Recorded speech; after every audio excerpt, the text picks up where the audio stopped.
A Venezuelan police officer asked a woman for a nude photo in exchange for handing over a document. Government officials forced a public employee to attend a political rally, threatening to fire him if he didn't attend. A woman pays $30 a day to keep her imprisoned sister safe.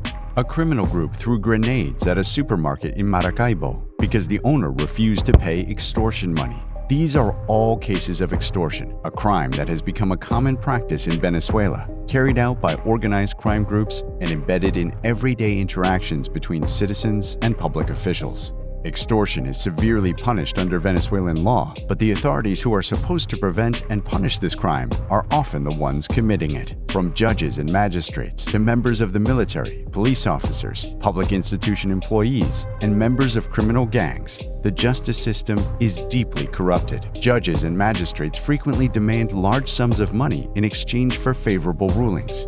In 2024, the Attorney General revealed that a member of the Tren de Aragua gang paid $360,000 to court officials to benefit his relatives in a judicial proceeding.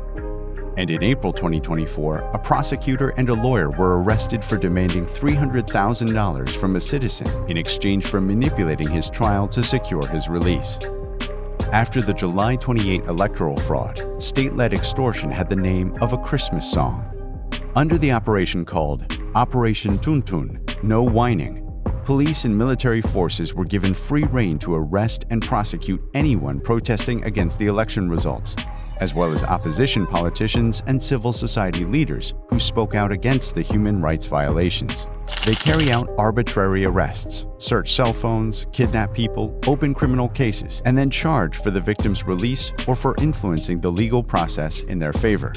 One young woman reported that officials demanded $3,000 in exchange for not ripping out her jailed sister's fingernails. A business owner paid $15,000 to avoid being transferred to the dangerous Tocoron prison.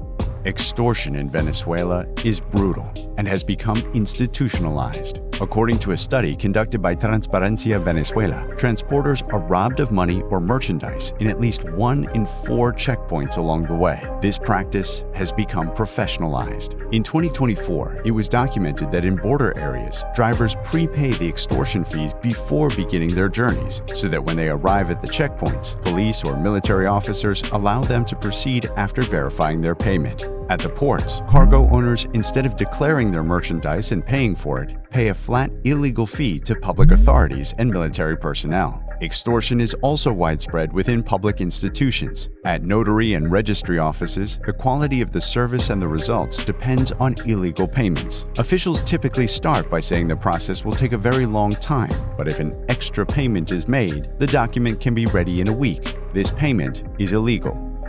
In Mérida, business owners report that they must regularly pay large sums to government officials and local authorities to avoid having their businesses closed. At public hospitals, where services are supposed to be free, patients are charged for surgical space, medical supplies, consultations, and the maintenance of medical equipment. In some hospitals, patients are asked to pay between $100 and $300 just to be seen by a doctor. Extortion is one of the most serious forms of corruption when perpetrated by those who are supposed to punish it. Citizens are left defenseless, facing institutions that are not only failing them, but actively complicit.